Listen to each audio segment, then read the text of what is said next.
We are live. Hello, everybody. Welcome to man. I almost said the old name. That's the I first time I said know. it long. Welcome to Homestead for a Living. We haven't done a live video in a long time. That's why we seem a little befuddled by it.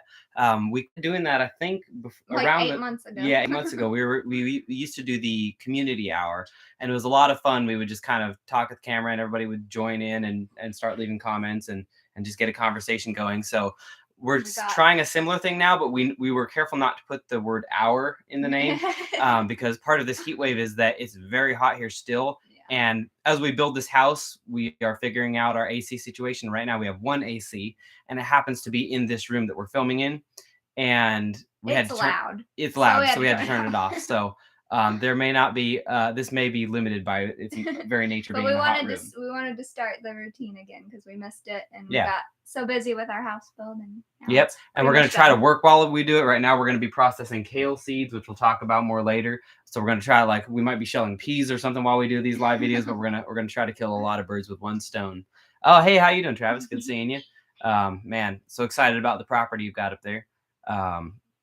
But we're also going to try some different stuff on this. We're going to try to give things a little bit of a direction, which is we're going to try to start with news and just do a really brief rundown of relevant news that affects homesteaders. And we're very high tech right now, and we definitely planned this out really well. So we're going to be reading off of our phones.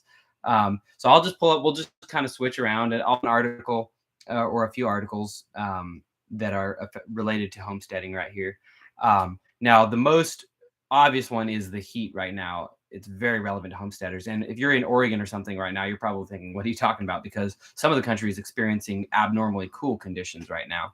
Like Oregon, I believe it's like February conditions, basically. They're still getting freezes until really recently. And I have being from the Northwest, I have a lot of friends who have been really struggling to grow. But here in the Southeast and the Southwest and the Midwest, really that whole stretch of the country, it is brutally hot. And the nights... There were extreme heat warnings. Yeah.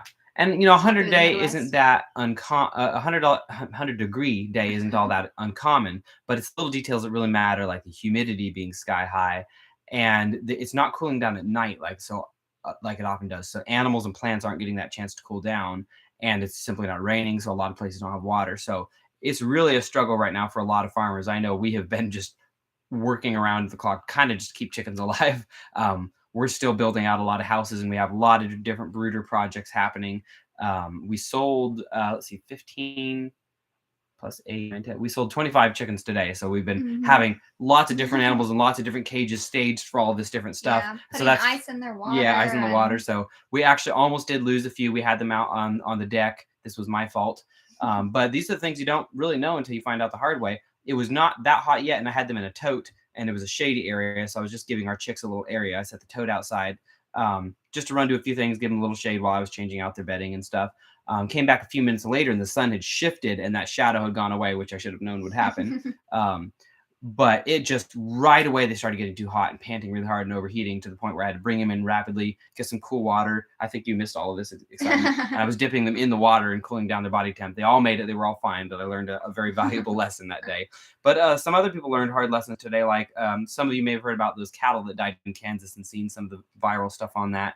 On the CCP platform, TikTok, there was a video that went viral of a bunch of cows lined up dead. And of course, immediately the speculation begins because of nobody can deny that the food supply is experiencing massive disruption and appears to be a coordinated attack against it. So the question is that a part of it? And of course, everyone's going back and forth. No, it's just the heat. They were poisoned. They were this, they were that. Obviously, we will never know if they were intentionally killed. It would have been done under the guise of something like this.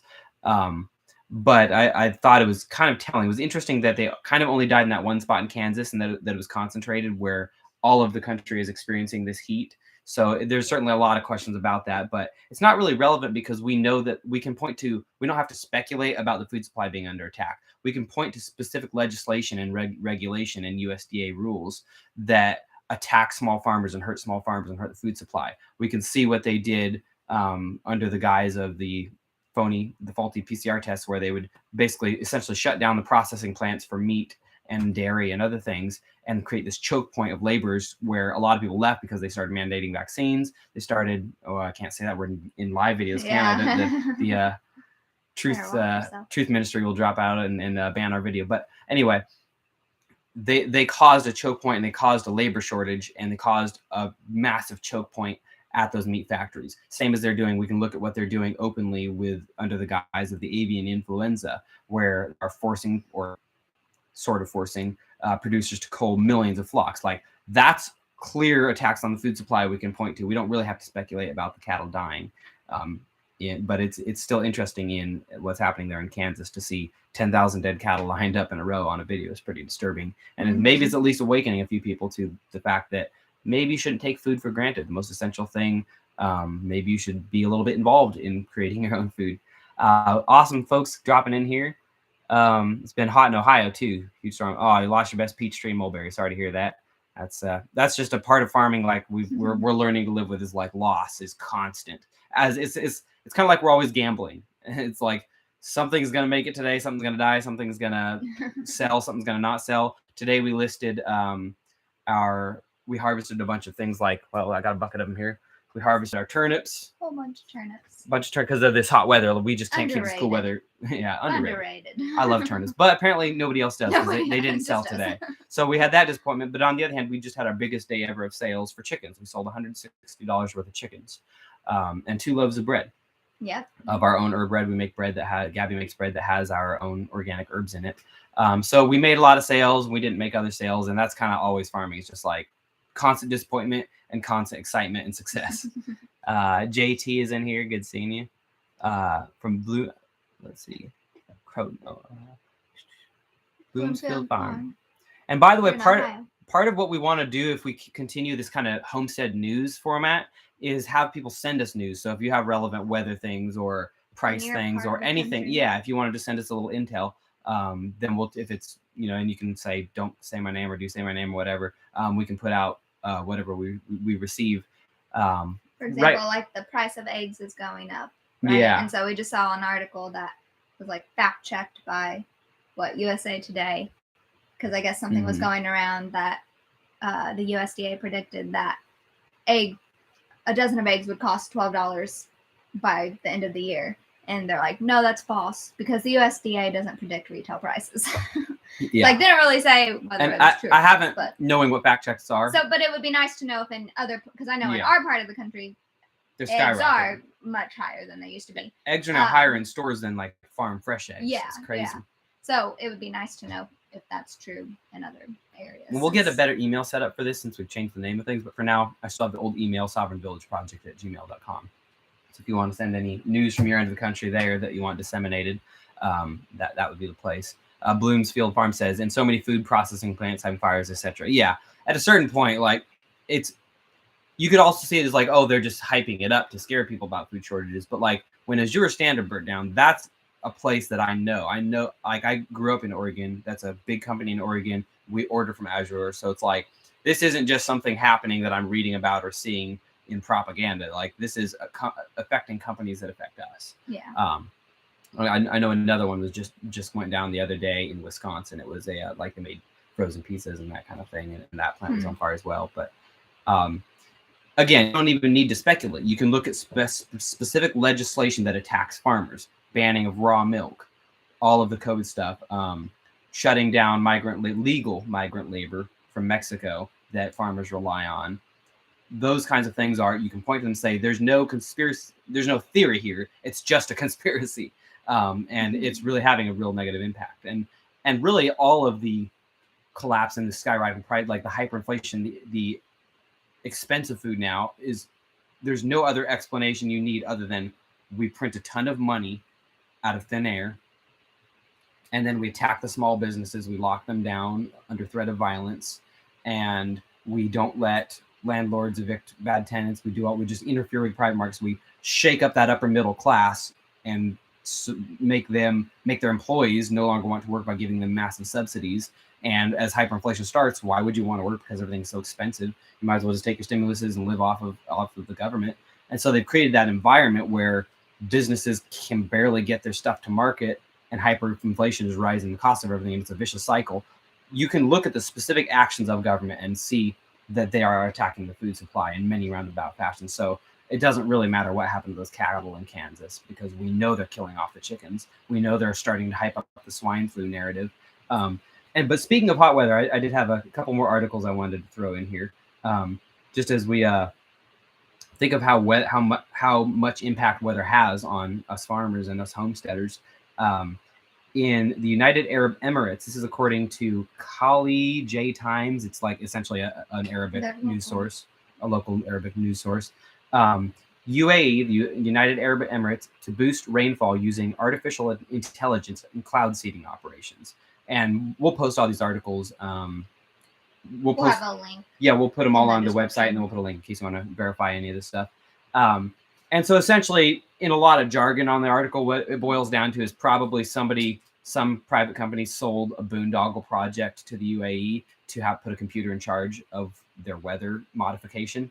And it's probably not as insidious as it sounds, because it's probably like seeing within government, from knowing, because Gabby really has access to the inner workings of government a lot as a journalist and as a marketer.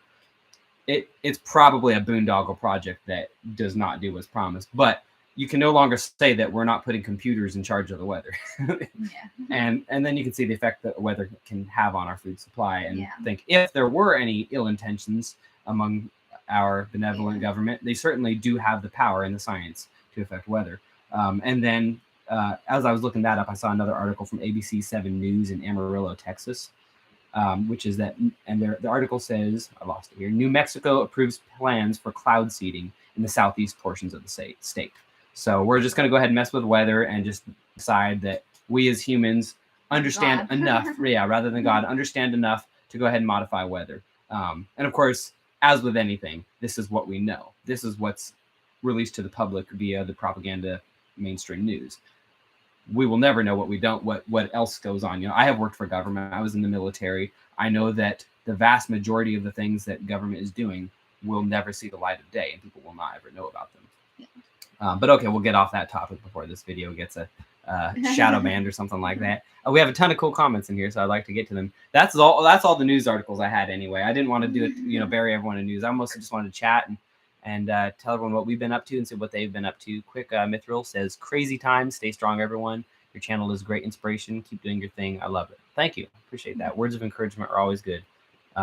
We're always trying to find more time and energy to do more content. We really love doing it. It's just also we're at the same time building so much. Like we're sweaty and gross right now because we have been working all day, and we just came at the last minute. We were moving rabbit hutches right before this. But it is good to sit down and actually have a chill moment and chat with people. Who else do we have? Happy Homesteaders. Hi, Matt and Gabby. We love and appreciate what you do. Thank you from Chesapeake Bay. City. I can't talk today. City. Maryland. I can't talk or think in this. Literally, I've found myself making so many mistakes today because I'm so hot. Yeah. It's a lot of fun. Well, thank you for the kind words. Maryland. That doesn't seem like it would be too hot right now. I think I'd like to switch places. Yeah. You never know. It can get pretty hot up there though too.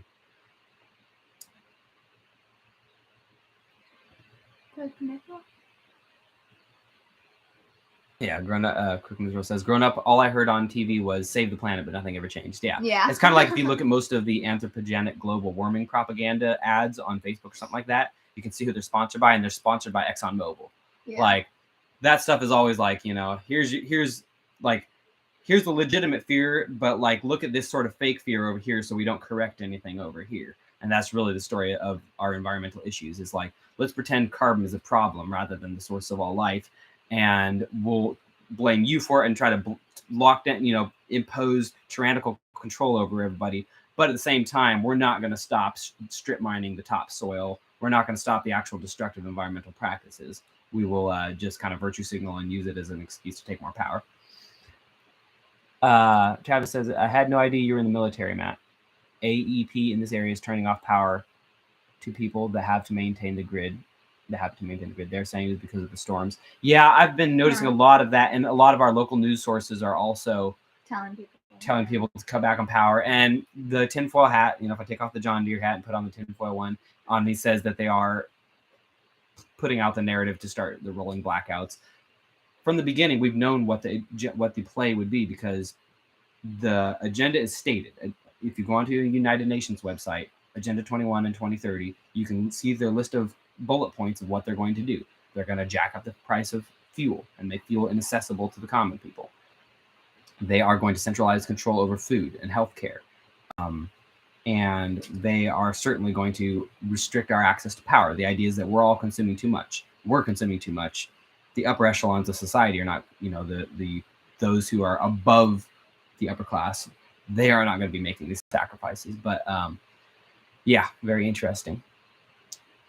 Diana Hunt, good seeing you in here. Oh, kind of agreeing with that. Heard they had one good transformer, so they're trying, but yeah. And that's just another call, instead of worrying about this too much, what is our solution, which is we need to become energy independent. This is what we've been talking a lot about. We're sitting in the sweltering heat right now, but at least we have this one little air conditioner going, but that consumes a tremendous amount of power. And as it's our goal to go completely off grid, we're going to have to figure out these solutions for heat, to how to live in this kind of climate without maybe air conditioning, because air conditioning is so cost prohibitive if you're doing solar.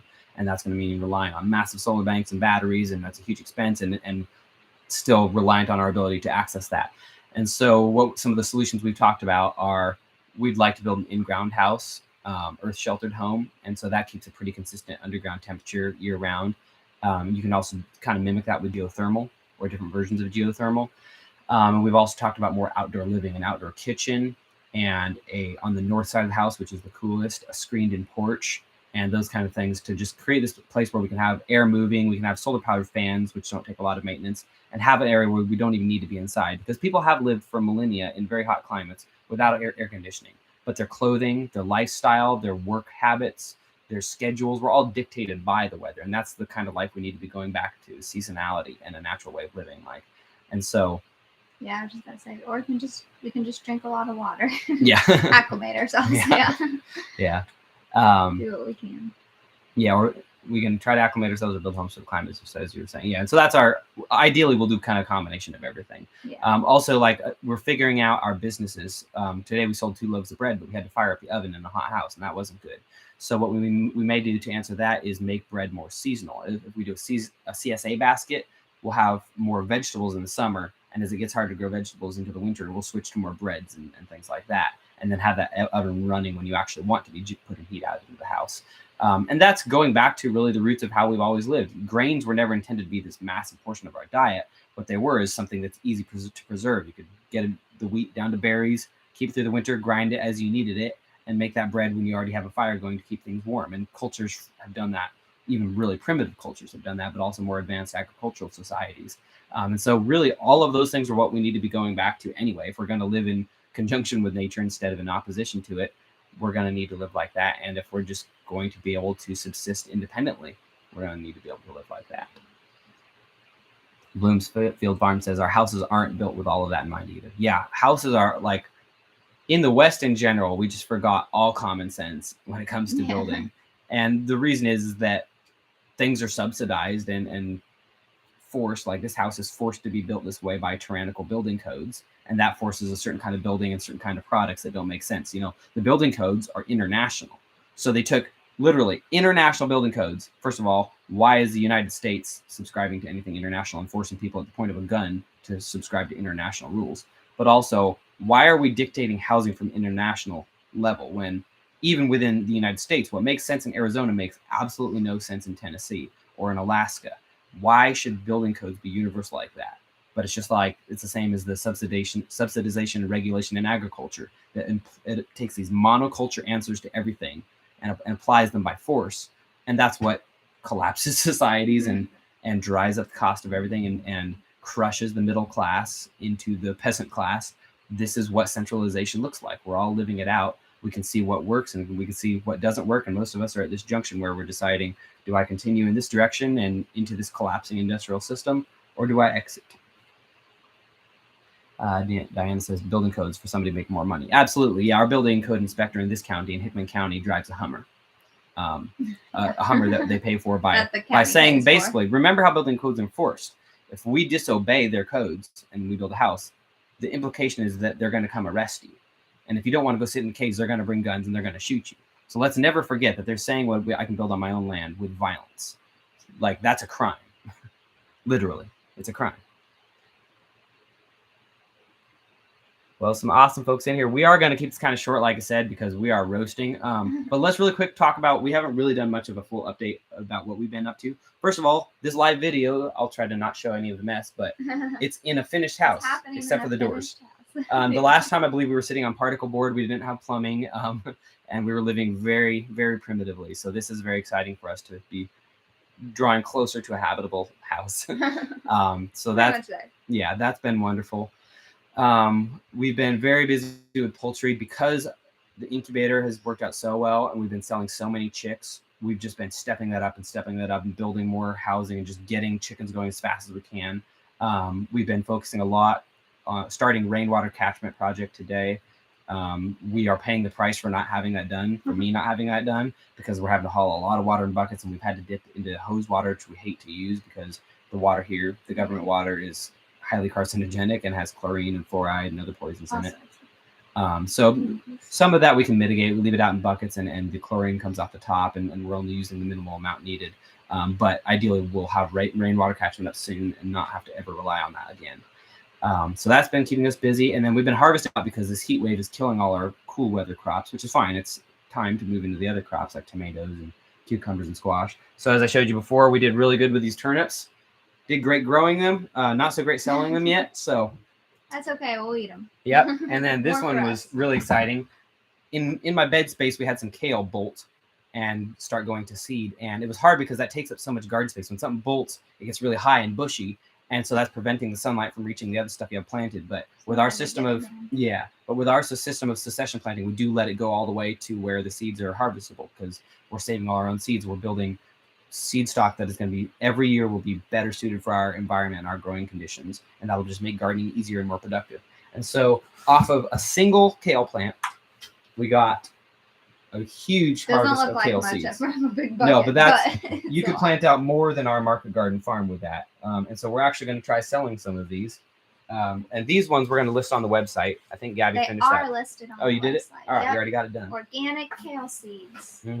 So we're going to do 1/4 ounce scoop, which is, all right, count them as I do it so you'll know how many kale plants you can get. What do they look like?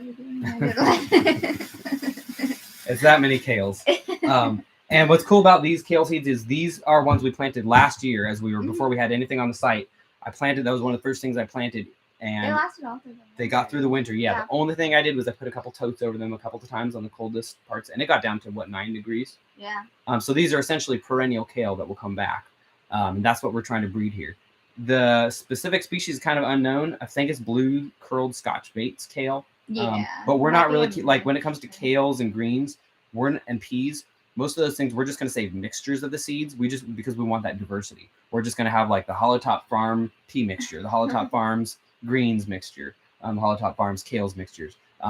Partially because I forget what I planted, but also because we really we want that diversity in everything we do. We don't want, like if we're planting lettuce, there's no way we're going to be planting one variety. We're going to throw out the widest variety we can. And over time, it's going to adapt. And the ones that don't do well here, we won't save those seeds. And we'll just have one that's really going to do well for the Southeast and hopefully elsewhere. Good questions. Oh, okay. What do we have? Laughing says, do you think it's wrong to keep quail inside permanently because many people do this? Yes and no. We've had an interesting journey with and let me tell you where I'm at with rabbits and quail, because both of those are really hard you can do like rabbit runs and stuff, but most people do keep them in cages. It's not wrong to do what you need to do to feed your family, and you can make their life as good as possible. Rabbits are real dumb, so are quail. If they have plenty of what rabbits really want is a diversity of food that keeps them entertained and sticks to chew on and things like that.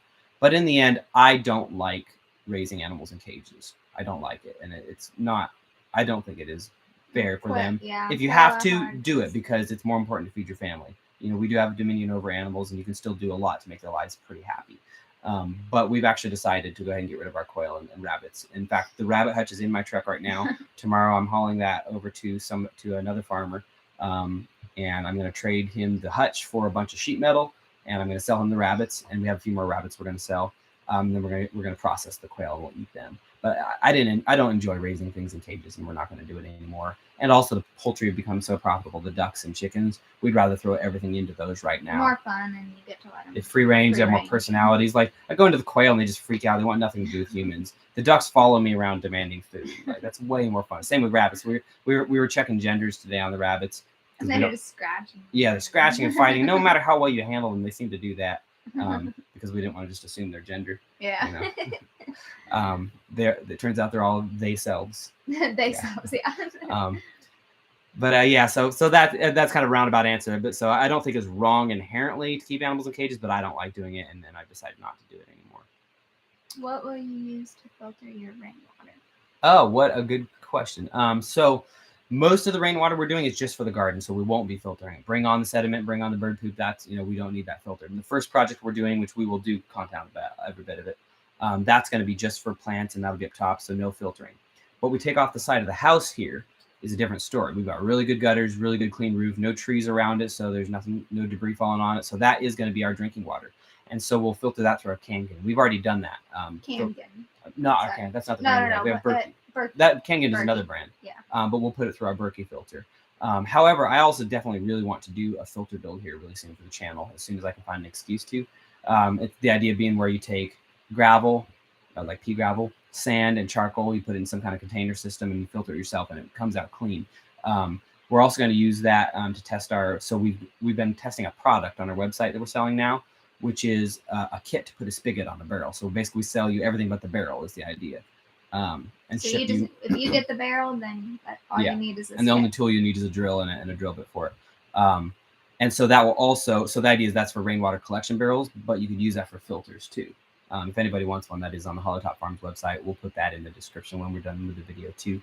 That's where the kale seeds will be as well. We're going to sell those. We only have 10, I think we counted. We can do 10 of those scoops. So they'll be in Ziplocs, and we'll have 10 that we'll mail out to anybody that buys them. Did you let...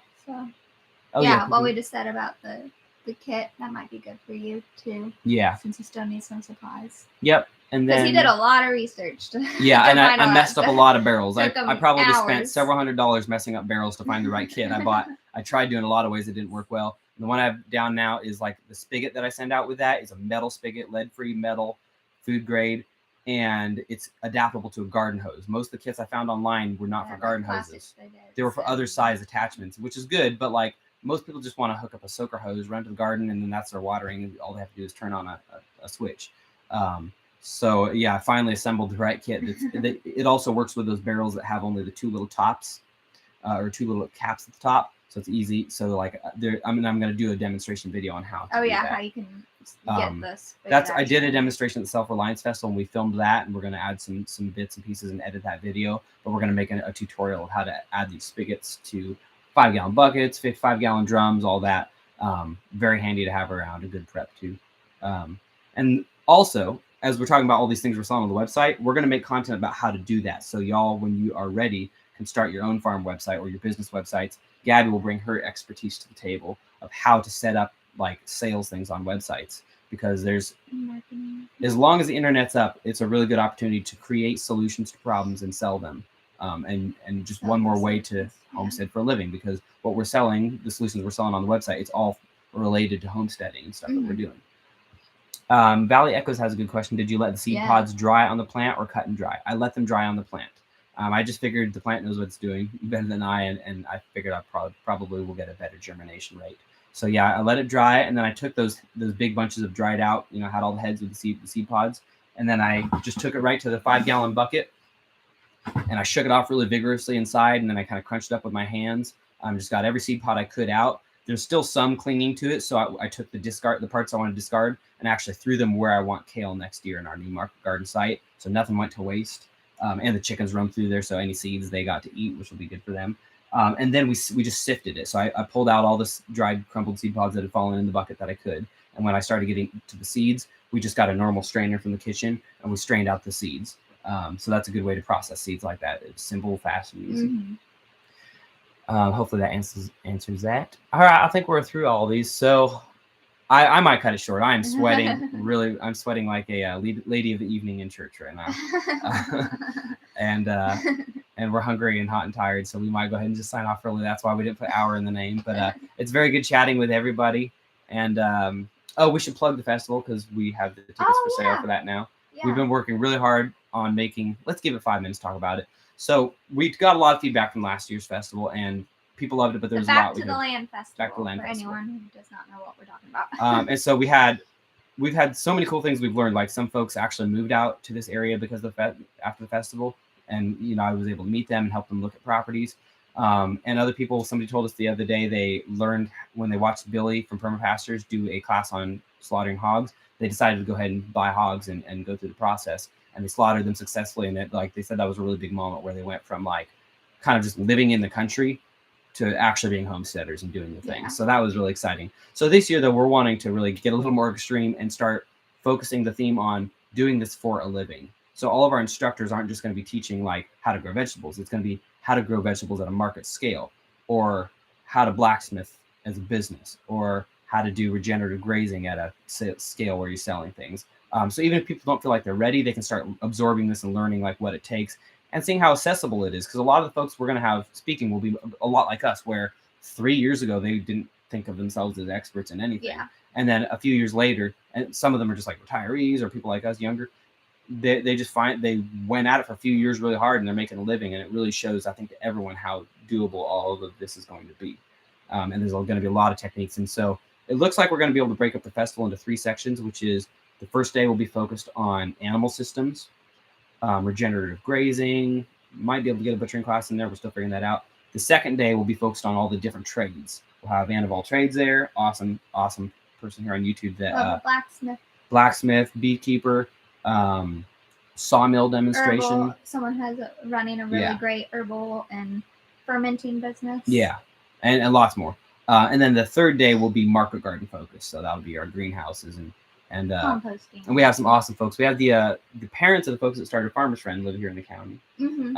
And they've got a CSA. Yeah, they moved their whole family out here. They've been running a CSA for decades, like literally decades. Really cool family, really So, cool business too, really by the way. I love we bought a Farmers Friend high tunnel. We really like that company a lot and the folks that run it. So yeah, tons of awesome speakers. And we have camping this year, so we'll actually be able to all hang and not have to leave. Some camping working on food trucks. We'll have we'll keep a lot of the stuff that we liked. We really love that kind of meet and greet feel and the potluck we had last year, so we'll do that again.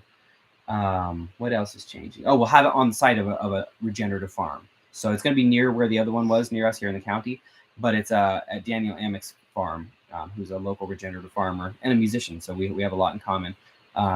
And it's going to be so awesome because he's already demonstrating all of the right things on his house. And he built his own house. He's getting ready to build a second one on the site. And he's got his fingers into so many cool regenerative enterprises, ranging from meat production to woodworking. He's going to be demonstrating the lathe, to sawmill, regenerative logging, which I think is super cool because that's barely been touched upon. And there's a whole world out there that we can fix and correct the destructive practices that we've been doing in logging. I grew up logging, so I'm really excited about what he's doing. I grew up in Oregon, like all my ancestors were loggers. I logged, and we didn't do so sustainably or regeneratively. Yeah. We extracted, we shipped that lumber off, and we did not repair the land. And the methods he's practicing are they basically harvest a lot less per acre, but then they turn them into more high value products. And that's kind of what I think he'll be demonstrating besides just the workings of the sawmill. So super cool stuff happening there for anybody who's looking at timber property. Yeah. Basically, the Back to Land Festival is just about, how just regular people are really changing a lot of different industries and, carving a path and for themselves. Rebuilding industries and doing things the right way, the regenerative way, a way that's often more aligned with biblical values too, and just not so destructive to society or to the planet. I think it's what's cool about it is like we're also not bringing in that many big expert speakers. We have people who have big channels and all that, and who are very qualified. Like Billy is the expert in butchery. Like nobody's that I've ever seen. Like the other day, actually, when we were at the Self-Reliance Festival, I had somebody tell me they'd been butchering for, I don't remember the number, it was 2 decades. Like, and they learned something and new. They're like, not just learned something new, they were blown away. They like felt like they knew nothing. Yeah. Like Billy's so we do have like some of the most qualified experts at the festival, but a lot of them are just people like us. They're not actually we've talked to people who kind of didn't feel qualified, but it's like, you're running a major big greenhouse operation. You're doing this for a living. And a few years ago, you weren't doing anything. And so that's the stories that need to be taught. That's who needs to be teaching, is the people who can relate more to the people who are just starting out, I think, as we all just figure out, okay, what the heck property can I get my hands on? And then what am I going to do for a living? Yeah. Because for Gabby and I, the last 2 years were really revealing that we couldn't count on outside sources of income. As a musician, my income was shut down first. That's what they locked down, was the bars right away. I watched police go door to door and close down businesses. And I was like, well, I'm done ever working for anybody ever again, or relying on that, because if my ability to feed my family is dependent on my compliance, then we're going to go hungry. So I would like to not go hungry. So, and I think a lot of people are in that position. I've spoken to people all across the country who are trying to move towards self-employment really quickly. And I think that needs to go hand in hand with homesteading. Because homesteading can't just be a hobby, you know? Yeah. It is for a lot of people, but it can't. It's not. With the if you really want to grow your own food, because like we keep running against this wall where we can't process food, we can't make bread, we can't eat healthier. To take this next level steps because we just don't have time. We're working too much, and it's like we're working for fiat to buy these things, but we're trying to make that breakaway where we break away and just like spend our time on the homestead, actually processing our grains, digging out the root cellar, getting these things out. So that means we have to bring our income to what we're doing and really just make it so homesteading is what we do for a living. And there's a billion little avenues inside of that we make our living from, all of which just relates to what we have to do anyway. Today, we had to harvest kale. It was in the way, it had to go. And now we're trying to sell kale seeds. Yeah. And we had to harvest turnips, and now we're selling turnips. We need to raise a good flock of chickens, so we got an incubator, so we're selling chickens. And then we're also bringing our passions into it. Gabby writing and marketing, myself music. As Bloomfield Farm says, it's a way of life. Yeah, it's so much a way of life. And so hopefully that's what the festival do is help people really make it literally a way of life to where they don't have to telecommute, they don't have to be on the computer, they don't have to drive to work anymore. TLR Inc. says, I need to know about the regenerative logging. So I've already talked to Daniel about your property. And so I'll try to hook y'all up with a phone call and stuff too, because he was really intrigued by it. And he said, like, I need to actually know more about site and the guy's goals and stuff. So definitely I'll hook y'all up. Remind me if I don't do that right away. Because yeah, y'all should talk, because he's close enough to really, he's probably an hour away from your site, maybe a little bit more. Oh, yeah. So he'll be able to be really, really helpful, I think. And he's a good dude. Quick Mithril says, I just watched a video called Secret Language of the Trees, which talked about the mother trees that are more networked into the myco root structure and how removing too many of them can affect the rest. Yeah, the ancestor trees need to remain intact. They literally impart wisdom, like they through nutrient networks and through mycelial networks, they will teach the younger trees what they need to know to survive and thrive in that environment. So we really need to log better. And logging is good. Logging is not bad. Trees are part of the earth that God gave us dominion over, and they're a tool for us to use. But we can make them do better. People forget that we can go into nature and actually improve it, not just for ourselves. We can improve the genetics of trees. We can be a positive force on nature, and vice versa. Nature can be a positive force on us. We just need to start working together again. All right, y'all, we're going to sign out. I can't take any more without the AC running. So we're going to start that back up. But very good chatting with everybody and seeing everybody in here. I miss these chats, and we're going to do it really regularly. We're going to see how often we can do it really and do these. Like we said at the beginning, send us any news if you have it. For now, the email is sovereignvillageproject@gmail.com, and we'll keep looking up relevant news stories and bring them all to you. And if you want the kale seeds, they're on the website, hollowtopfarms.com. And we'll put links to everything here in a minute. All right, see y'all. Very good chatting with everybody. Stay safe, everybody. Be well and happy homesteading.